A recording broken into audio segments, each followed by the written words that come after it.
नमस्कार, भूमिकास फॅशन डिझायनरमध्ये तुम्हा सर्वांचं खूप खूप स्वागत. तर काल लाईव्ह व्हिडिओमध्ये जो मी ब्लाऊज कटिंग केली होती नाही का, त्या ब्लाऊजची आपण आज डिझाईन बघणार आहोत. तर बघा, पूर्ण उंची आहे 14ची, मुंडा 6चा, 9.5ची छाती आहे, म्हणजे 38 छातीचं माप आहे, आणि 34 म्हणजे 35-36 छातीचा कमर आहे, आणि मागचा गळा 9चा घ्यायचा आहे. शोल्डर 5.5चा आहे. तर इथं बघा, मागच्या गळ्याला आपण अशी कधी पण डिझाईनचा गळा जर शिवायचा असला तर अगोदर जेवढ्या इंचचा आपल्याला गळा घ्यायचा आहे, जेवढा मोठा तेवढ्या गळ्याला आकार देऊन घ्यायचा. तुम्हाला पाहिजे तो आकार तुम्ही घेऊ शकता, किंवा पाहिजे त्या मापाचा गळा घेऊ शकता. तर इथं बघा, मी अशी डिझाईन घेतलेली आहे, आणि अशी डिझाईन घेतल्यानंतर इथं मी कट करून घेणार आहे.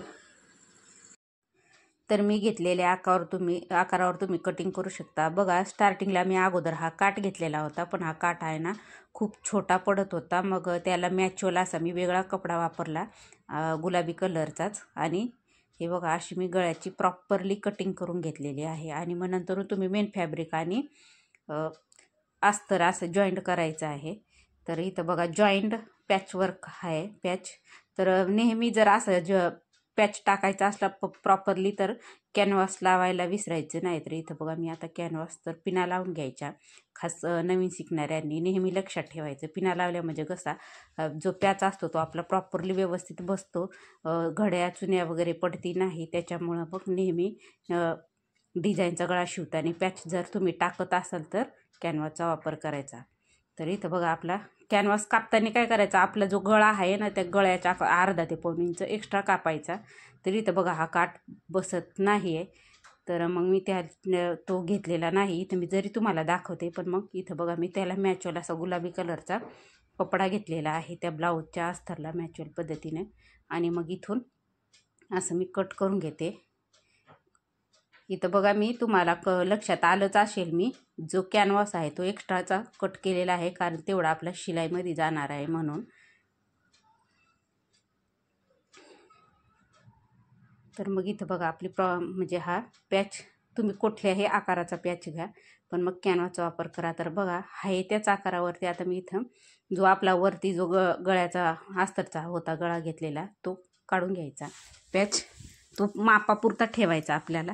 आणि त्याच्यानंतर मग आता इथं बघा, वरती कॅनव्हास, मध्ये अस्तर, आणि सगळ्यात एक नंबर सरळ आकारावरती मेन फॅब्रिक ठेवायचं. आणि मग नंतरून अशा पिना लावून घ्यायच्या, आणि मग नंतरून असं जॉईन करून घ्यायचं.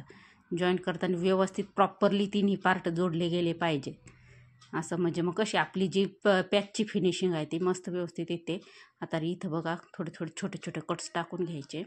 आणि मग नंतर इथं बघा, हा अस्तर म्हणजे कॅनव्हास आपला प्रॉपरली आतमध्ये जातो, आणि जो आपला पॅच आहे ना तो व्यवस्थित मस्त कडकमध्ये, म्हणजे जेव्हा आपण स्टिच करतो ना तेव्हा प्रॉपरली एकदम व्यवस्थित ब्लाऊजला बसतो. तर इथं बघा, असं टिप मारून घ्यायची व्यवस्थित, आणि मग आहे त्या आकारावरती प्रॉपरली जॉईंट करून घ्यायचा. इथं बघा, असं जॉईंट करून घ्यायचा. इथं मध्ये मध्ये माझ्याकडं काय होतं गंमत, जेव्हा मी व्हिडिओ काढायला बसते एक कस्टमर पण चालू असतं, त्याच्यामुळं मग मला व्हिडिओ बंद पण करावा लागतो, असं असतं. तर इथं यांना म्हटलं व्हिडिओ चालू आहे का, तर ते आले आणि हे बघा असं दाखवत होते. त्यांना म्हटलं व्हिडिओ चालू आहे. तर इथं बघा, आपला प्रॉपरली पॅच आहे त्याच आकारावरती पूर्ण जोडून झालेला आहे.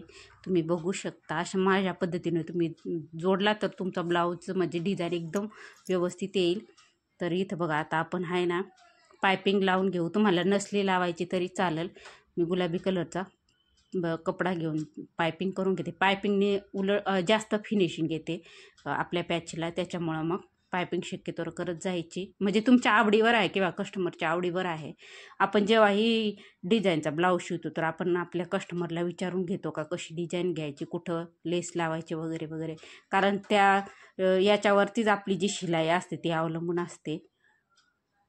तर इथं बघा, इथं मी अशी व्यवस्थित मस्त छानपैकी पायपिंग करून घेतलेली आहे. पायपिंग खूप महत्त्वाची आहे. बऱ्याच म्हणजे कस्टमरला बऱ्याच मैत्रिणींना पायपिंग करण्याचा खूप प्रॉब्लेम येतो. तर मी बरेचसे पायपिंगचे पण व्हिडिओ टाकलेले आहेत, सोप्यात सोपी पायपिंग कशी करायची. तर बघा इथं अस्तर आणि मेन फॅब्रिक आपण इथं जोडून घेऊ. पाठीमागचा भाग आहे हा. तर बघा अगोदर असं प्रॉपरली जोडून घ्यायचं फक्त, म्हणजे अस्तर आणि मेन कपडा मेन कपड्याच्या आतमधच्या साईडने, कारण वरतून आपल्याला पायपिंग करायची आहे. मी इथं कुठेही दापटी टाकलेली नाही. तर हे बघा असे आपण दोन्ही पण व्यवस्थित जोडून घेऊ. आकार आपला प्रॉपरली आला पाहिजे, म्हणजे आकार आला म्हणजे आपली फिनिशिंग मस्त येते जेव्हा आपण टिप मारतो वगैरे तेव्हा. तर इथं बघा मी आज अशी पाठीमागचे दोन्ही पार्ट व्यवस्थित जोडून घेतलेले आहेत. तर मला कमेंट करून नक्की सांगा माझी डिझाईन कशी वाटली, आणि शिवून नक्की बघा. खूप सोपी पद्धत आहे, अवघड अशी काही नाही. जेव्हा आपण काही गोष्टी करतो ना तेव्हाच आपल्याला येतात, आणि अवघड करत बसलो तर मग जमत नाही. तर इथं बघा आपले दोन्ही पार्ट म्हणजे व्यवस्थित जोडून झालेले आहेत. कुठं कमी जास्त झालं तर व्यवस्थित सरळ कट करून घ्यायचं. आणि आता आपण दोन्ही साईडनी पायपिंग करून घेऊ. तर पायपिंगच्या पट्ट्या कशा काढायच्या मी हे तुम्हाला सांगितलेलं आहे. तिरप्या पट्ट्या काढायच्या. आणि आता इथं हा कमी कपडा आहे त्याच्यामुळं मी सिंगल पट्टी टाकणार आहे, म्हणजे एका साईडनी दुमडून आणि दुसऱ्या साईडनी पायपिंग करणार आहे. तर हे बघा मी खूप छोट्या पट्ट्या काढलेल्या आहेत. आता इथे मी जॉईंट करून घेते. आज लाईट पण म्हणजे ये जा करत होती सारखी, त्याच्यामुळं मग थोडासा टाईम लागला मला ब्लाऊज शिवायला. आणि मंगळवार पण होता विशेष, म्हणजे बाजारात पण जायचं होतं मला त्याच्यामुळं. तर हे बघा अशा पट्ट्या जॉईंट करून घेतल्यानंतर आता आपण प्रॉपरली एक साईडनी फक्त दुमडून घेऊ, आणि मग नंतरून पायपिंग ही दापटिपणी मारू. ब्लाऊज शिवताना आपली फिनिशिंग व्यवस्थित आली पाहिजे. आता इथं मॅच्युअल कपडा हा 38 छातीचा माप होता. जर कोणी लाईव्ह व्हिडिओ बघितला नसेल तर तुम्ही बघा. ह्या मापाची मी कटिंग कशी केलेली आहे, पेपर कटिंगवरनं ब्लाऊजची कटिंग. तर इथं बघा अशा प्रकारे जोडून घ्यायचं वरच्या साईडने अगोदर, आणि मग नंतर आतमध्ये दुमडून इथं आहे त्याच्यावरती दापटीप मारायची, आणि गोल व्यवस्थित आपली पायपिंग येते. बघा इथं तिरप्या पट्ट्या जर कापल्या ना तर अगदी सहज नवीन शिकणाऱ्याला पण व्यवस्थित पायपिंग जमते.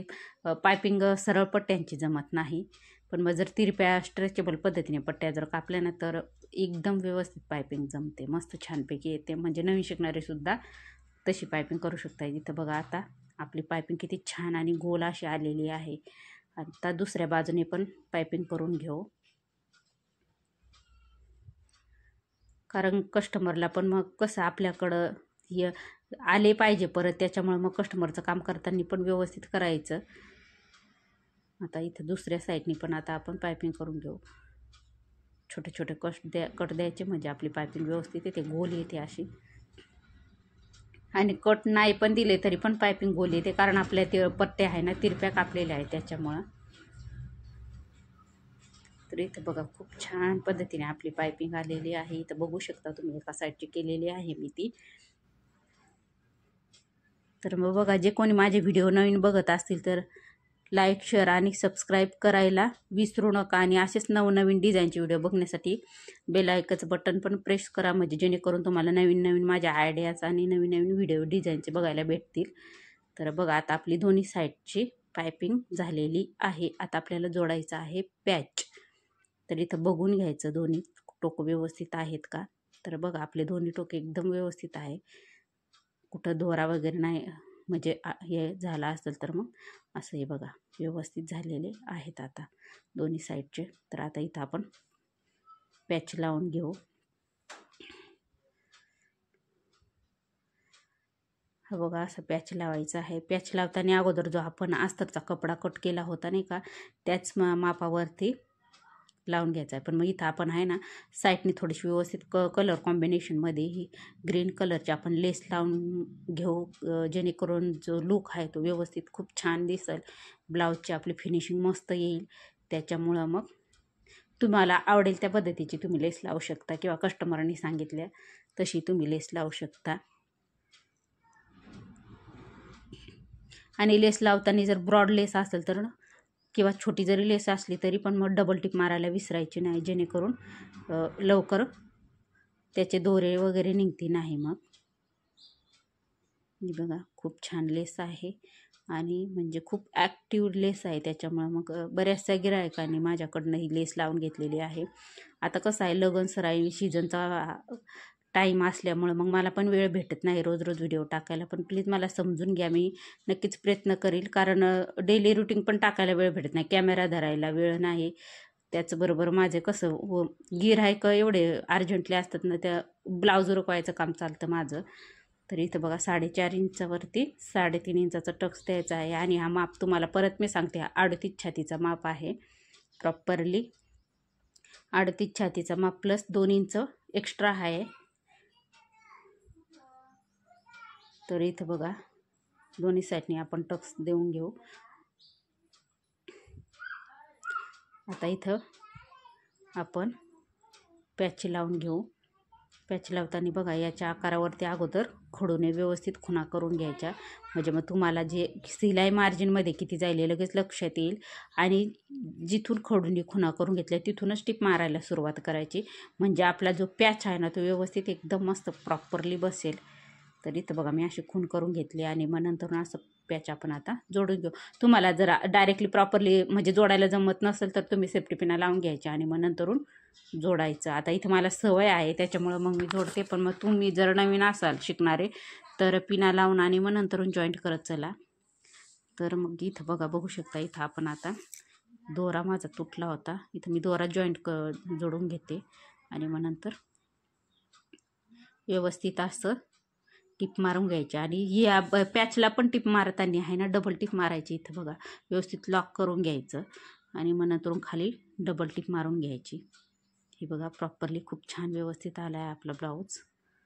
आणि मग दुसऱ्या साईडने आपण परत जॉईंट करून घेऊ. दुसऱ्या साईडने पण मग खडूने आखली आहे ना तिथूनच जॉईंट करायचं व्यवस्थित अगोदर, म्हणजे 1 नंबरच्या साईडला लॉक करून घ्यायचं आणि मग नंतरून अशी खाली टिप मारत यायचं आणि परत डबल टिप मारून घ्यायची व्यवस्थित. आणि मग नंतरून पाठीमागून आपण आता पट्टी लावून घेणार. कुठं कमी जास्त कपडा झाला असेल तर तो व्यवस्थित सरळ करून घ्यायचा आणि मग नंतरून अशी पट्टी एका साईडने दुमडून घ्यायची व्यवस्थित. आणि मग नंतरून हा अस्तरचा कपडा आहे आणि मग नंतरून जॉईंट करायचा आतमधच्या बाजूने, म्हणजे वरच्या साईडने अगोदर जॉईंट करायचा आणि ती पट्टी दुमडून आतमधच्या साईडने घ्यायची.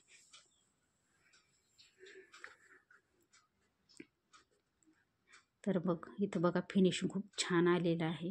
ब्लाऊजची डिझाईन पण मस्त आलेली आहे. पॅच पण एकदम व्यवस्थित बसलेला आहे. इथं कुठं पण घड्या चुन्या वगैरे अजिबात नाही. तुम्ही बघू शकता खूप छान पद्धतीने आलेली आहे आपली डिझाईन. आता इथं आहे ना आपण एक थोडासा त्रिकोण लावून घेऊ आतमध्ये जो कोण आहे तिथं, म्हणजे मग आणखी जास्त आपल्याला ब्लाऊजला छानपैकी लुक येईल. तर इथं बघा मी टिप मारून घेतलेली आहे. असा काठाचा कलर कॉम्बिनेशनमध्ये थोडासा छोटासा उरलेला मी अगोदर दाखवलेला तो काठ आहे तिथं त्रिकोण असं बघा. इथं आता असं जॉईंट करून घेऊ. इथं व्यवस्थित आकार व्यवस्थित आला पाहिजे या हेतूने.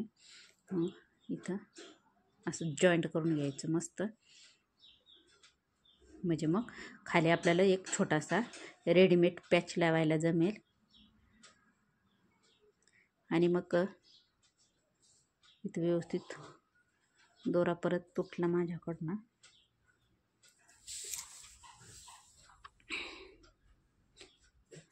आणि हा त्रिकोण झाल्यानंतर तुम्ही नाही पण लावला तरी पण ब्लाऊजची फिनिशिंग मस्त व्यवस्थित येते. तर इथं बघा इथं मग जो आपल्याकडं रेडीमेड किंवा जो अवेलेबल असेल तो पॅच किंवा बटन लावू शकता तुम्ही. इथं मी अशा प्रकारचा पॅच लावलेला आहे आणि त्याच ब्लाऊजच्याच कलर कॉम्बिनेशनमध्ये लेस आणि लटकन लावायचं. तर व्हिडिओ कसा वाटला मला कमेंट करून नक्की सांगा.